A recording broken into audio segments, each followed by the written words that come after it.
Hey, I'm Trev. I'm a producer and a composer that loves sharing his production process in videos like this one. I'm going to show you guys how I got drums to sound like this to this. I've never done that in a video before. So I want you just to imagine me doing that, but no music at all is playing. The joys of being a video creator, right? So the mix and production breakdown that I'm about to share with you comes from a much longer video that comes from my YouTube membership, which we call the Creator Classroom. If you want to see the full breakdown of the song, there will be a join button right next to the subscribe button that you can click on. But if not, I hope that you enjoy this breakdown and walkthrough of how I got these drums to sound like this. So the song started with this drum sound from Prism. The pack is called Taped, and this is literally the Sunset preset. I didn't make any additional changes to anything. I thought it sounded so good on its own, and I was pretty blown away. But those drums on their own sound like this.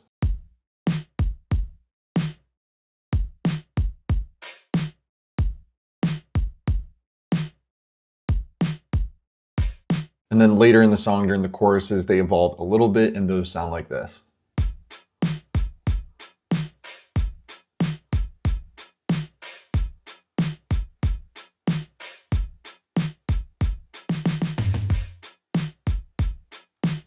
So those samples are super, super punchy, but on their own, there's just not really enough dynamics between the velocity of the sample. Like these are meant to be kind of one-shot layers over top of drums, at least this sound specifically. So that's when I brought in the Slammed kit, which is a drum set that I put together in Easy Drummer 3's Tight Room kit. And those drums on their own sound like this.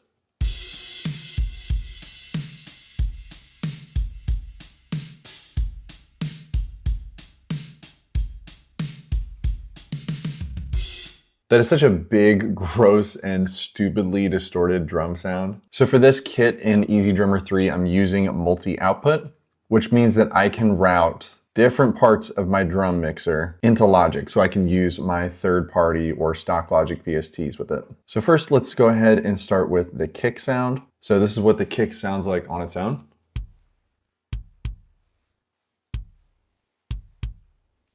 It's kind of weak. A little wimpy, but it is very punchy. We just kind of need to define the tonal characteristics of it. For this, I got rid of the kick out sound. So there's only a kick in and a kick sub microphone that's routed to the kick drum. And then I added Slate's virtual mix rack. And this template is pretty much the same across every drum microphone channel. I really like to imagine a kit running through a console.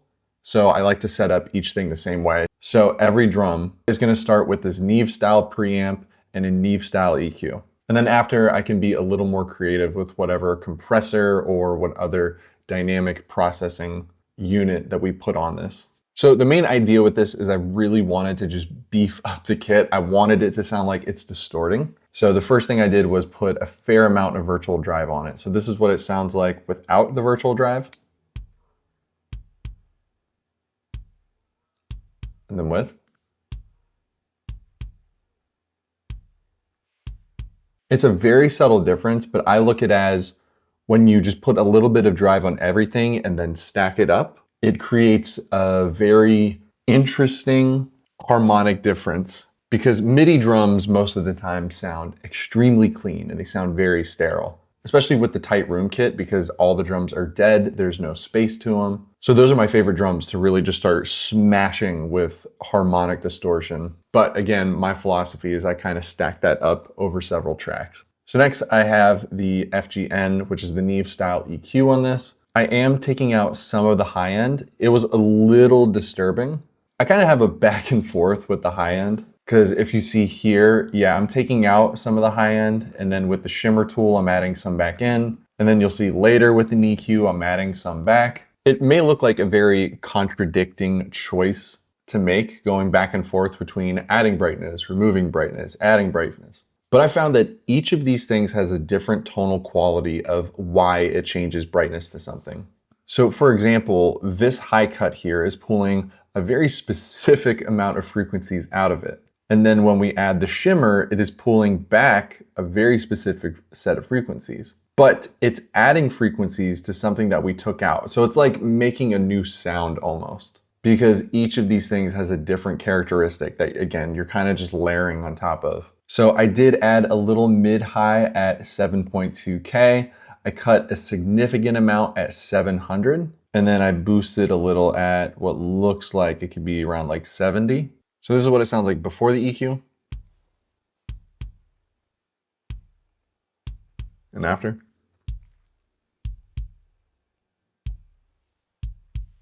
So yeah, definitely makes it extremely meaty, makes it very fat. But because I'm also rolling off high end, it makes it a little smooth as well. Because yeah, I want that very sharp transient hit of the kick drum, but I don't want that clickiness. That clickiness is gonna kind of take me out of the genre. This genre has very electronic sounding elements. It's almost like blending electronic and acoustic elements together. And many electronic kick drums have a significant amount of high end rolled off. It's mainly focused around the mid-low range presence.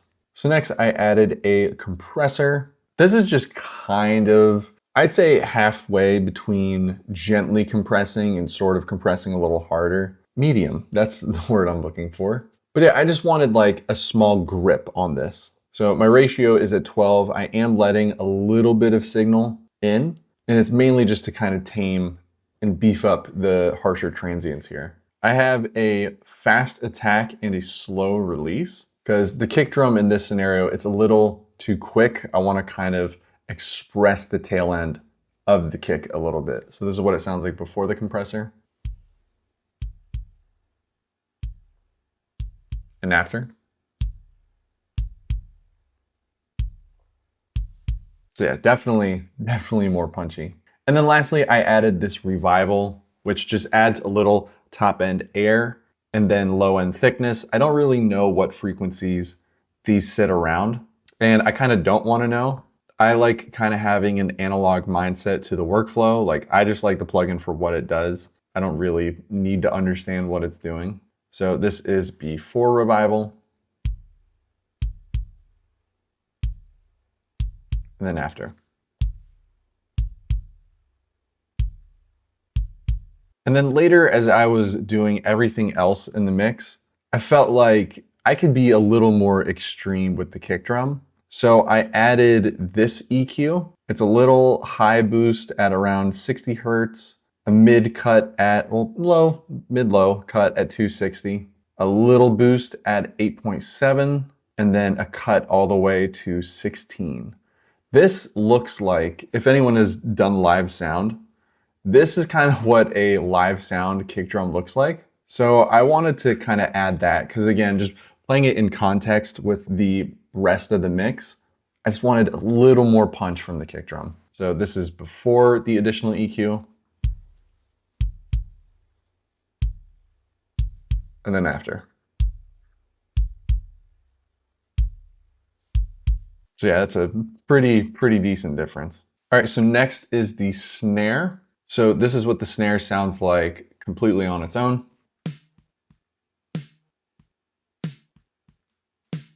So pretty deep, pretty nasty, but does kind of sound a little muffled.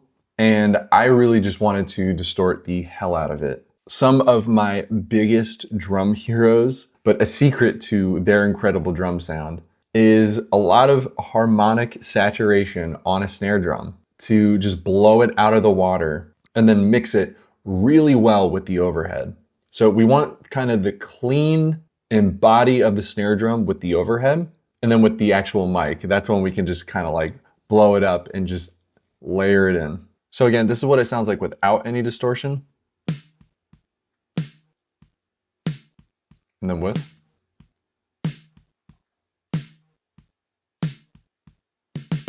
Oh, that's such a gnarly sound. And again, just like the kick drum, it's almost like we're teetering back and forth between natural, organic, and then electronic. Like distorting it this much almost makes it feel like kind of a Lin drum. But then I have an EQ on this. So I just brought some of that clarity out with the high end. I boosted a little at 7.2. I cut a little bit at 700. And then interestingly enough, I boosted a little bit at 80. I don't normally do that for snare drums, but just because how low that this snare is tuned, I felt like a punch at 80. Normally it would completely muddy the mix, but it added like this weird sweet spot punch that I was looking for from the snare. So again, this is without the EQ. And then with.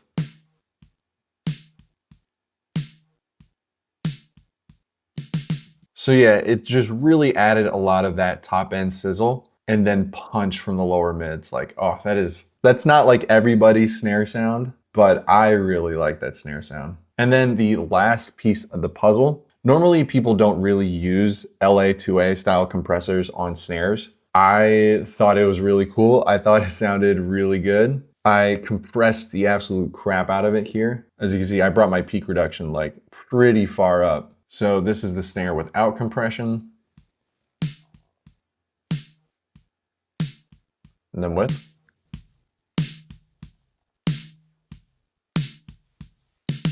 So yeah, obviously it's louder. Usually I will gain match the compressor off to on, but I wanted to have a little more headroom than what I had to play with the snare. So I just went ahead and brought the gain up. So next on the list is my rack tom, which with nothing on sounds like this. So it's a good deep sound, but it doesn't fit the vibe of the rest of the kit. I kind of want to have the same approach with both the kick and snare. Like I kind of want it to sound like it's blowing out of the speakers a little bit. I've always liked that sound. So the first thing I did was add this drive, which I have turned up all the way. And that sounds like this.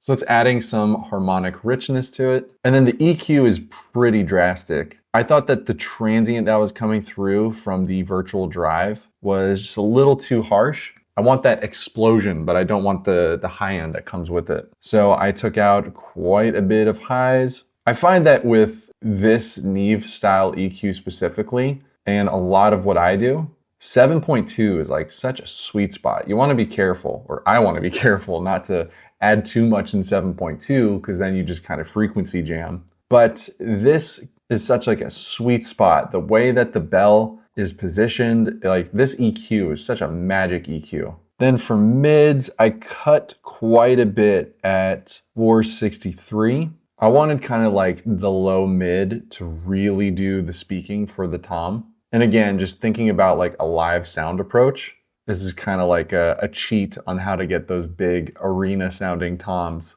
that are like so punchy. And then I added, looks like 80, just a little bit around 80 to help support the deepness and the richness of the tom. And again, just like the snare, this is probably super overkill because I have a lot of things that are being boosted around 80, but you'll see once we do the mix bus how I kind of alleviate a lot of that muddiness that comes through. But this is what it sounds like without any EQ.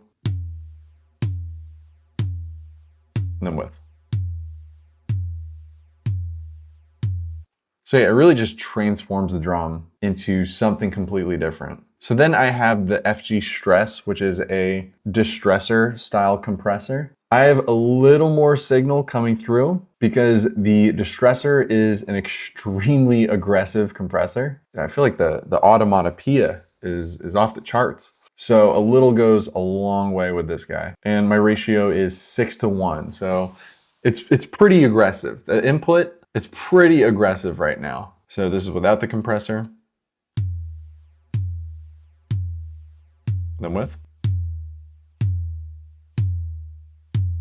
So yeah, it's a pretty gnarly tone. All right, so next is the floor tom, and it's pretty much the same thing as the rack tom, except I have a little more of an EQ cut here at around 360. And then I have a pretty good boost at 166. But everything else setting-wise is pretty much the same as the other tom. I don't like them to be too different by the way that they're processed. I want them to feel very similar.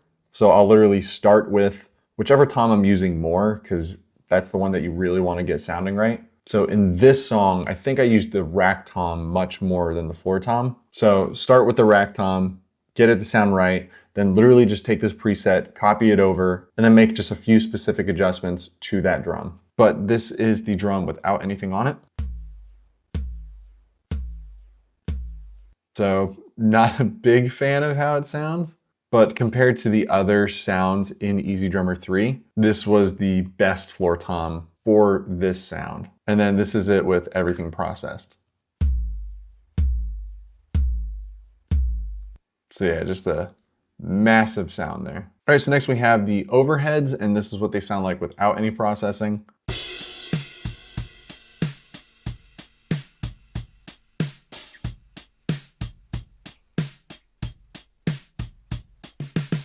So they're good.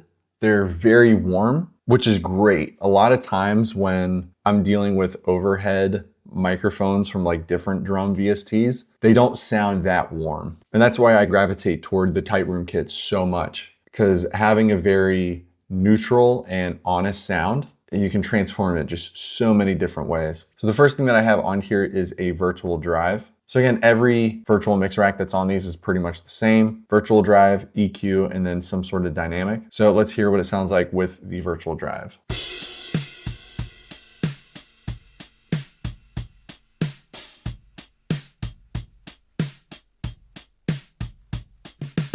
Not a big noticeable difference. Again, I'm just adding a little bit of it just to give it some character. And then I'm not doing much to the EQ for the overhead because I like how it sounds for the most part. I want to kind of keep that sound. So I did add a little bit to the highs, like a hair at around a little over 3.2. Again, just a tiny, tiny dip at, what is that? 951. And then I am doing a low cut up to 39. So this should just clean it up a little bit. So this is what it sounds like before the EQ.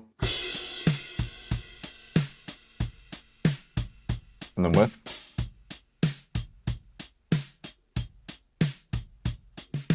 And then lastly, I have this LA2A compressor, which again, it's not really an orthodox compressor to put on drums, especially overheads, because the LA2A just attacks it so hard. The transients come through so hard. But that's what this drum kit is about. It's much so about attitude, and it is kind of meant to sound over compressed. It's like a controlled chaos almost. So this is what it sounds like without the compressor. And then with.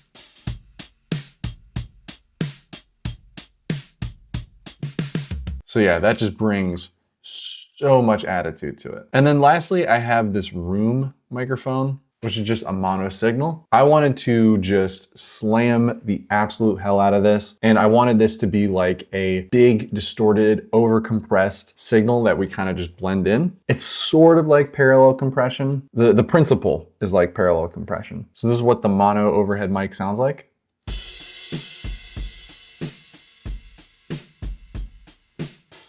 So it's very quiet. The first thing I'm gonna do is just add all of the virtual drive to it and just really distort it.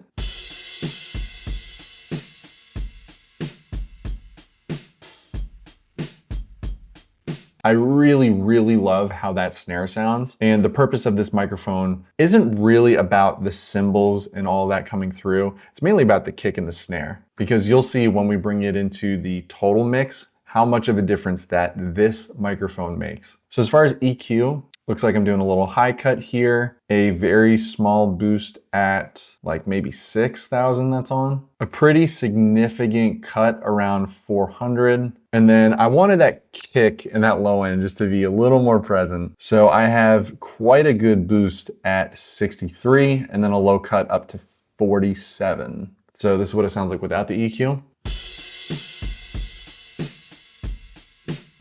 And then with.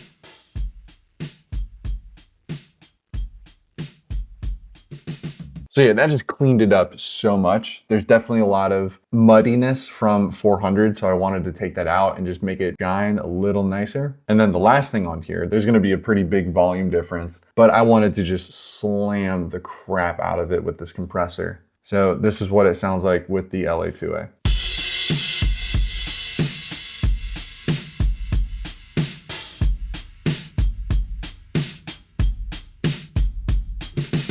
Oh, that is so cool. Such a gnarly sound. And then before any bus processing, this is what the drums sound like all together.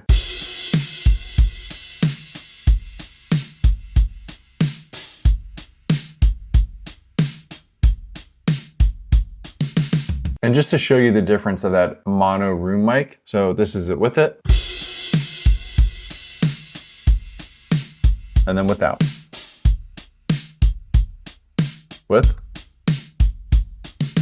It just adds this deep layer that kind of just sits in the background, but there's so much space going on with it because I love tight, dead drum sounds, but we need to bring a little atmosphere into it. So from here, I thought these don't sound distorted enough. So I added this Re-Life plugin from Analog Obsession. I absolutely love what they do. Go support them on Patreon, please. But really, I cranked the input. I'll be honest, I don't know what Shaper Life does. I only know what they sound like. So I just started twisting knobs until it sounded good. But really that input is what is doing the magic that we're about to hear. So this is what it sounds like before Re-Life.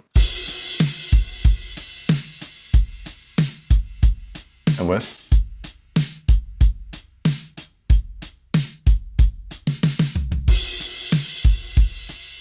Especially when the kick drum and hi-hat hit together, there's just such an interesting distortion that happens from this plugin. Again, I kind of don't really want to know what Shape and Life does. I just want to rely on my ears. And then I made an interesting decision to put the Quantec QRS from Logic before my bus processing. I think I wanted a little more of that like 80s gate sound, and this reverb specifically sounded really, really cool. I'm pretty sure that this is just the default with the reverb level just dialed back a little. So this is without the reverb. And then with.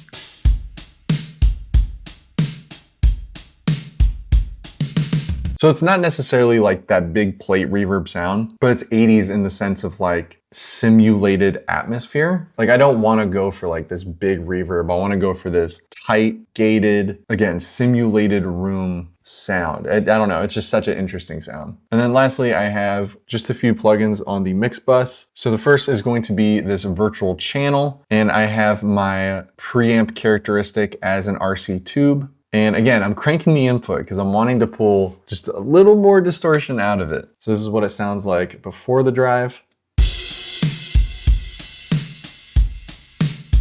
And then with.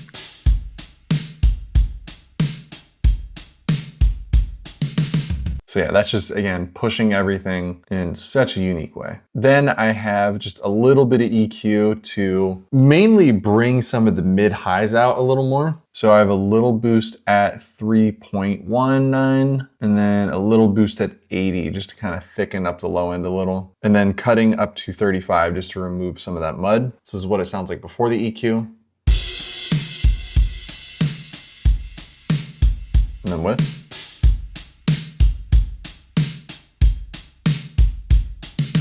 So not a crazy difference. I mainly hear it on the snare drum. And then moving on, I have a compressor here, which the ratio is pretty low, so it's not like a super aggressive compressor, but I'm letting a lot of this signal in because I want like an overall hug. I don't want to over compress, but I mean, this is pretty much over compressing territory. But the magic comes where I'm mixing it at 50%. So meaning it is half compressed signal and half dry signal. So this is what parallel compression is. So this is what it sounds like before the compressor. And with.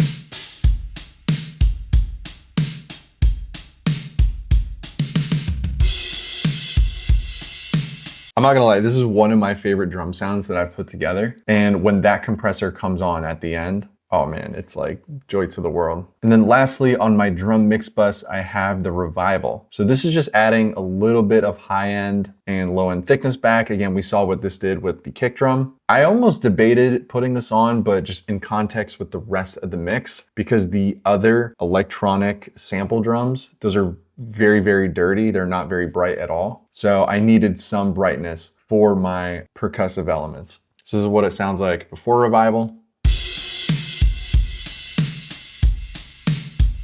And then with.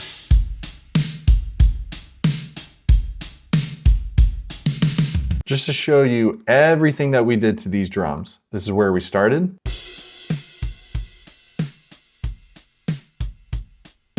So pretty good. And then this is where we ended.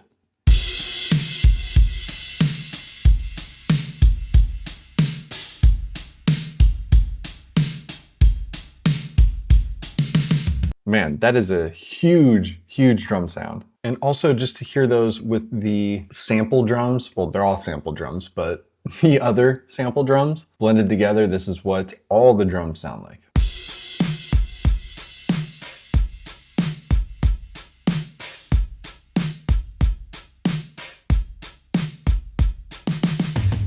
I hope you guys enjoyed that breakdown, and I hope that it was very helpful for you. Again, I do hope that you do consider becoming a channel member. That way, for any future video that comes out where I'm making a song, you get the full production mix breakdown. Every meticulous step, every question that you may have about my specific creative process and the way I produce and mix things will be answered in there.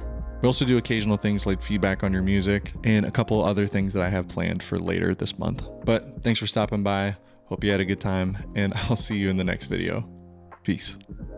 My neighbors biked past my house as they saw me do that. Oh, that's so cringe.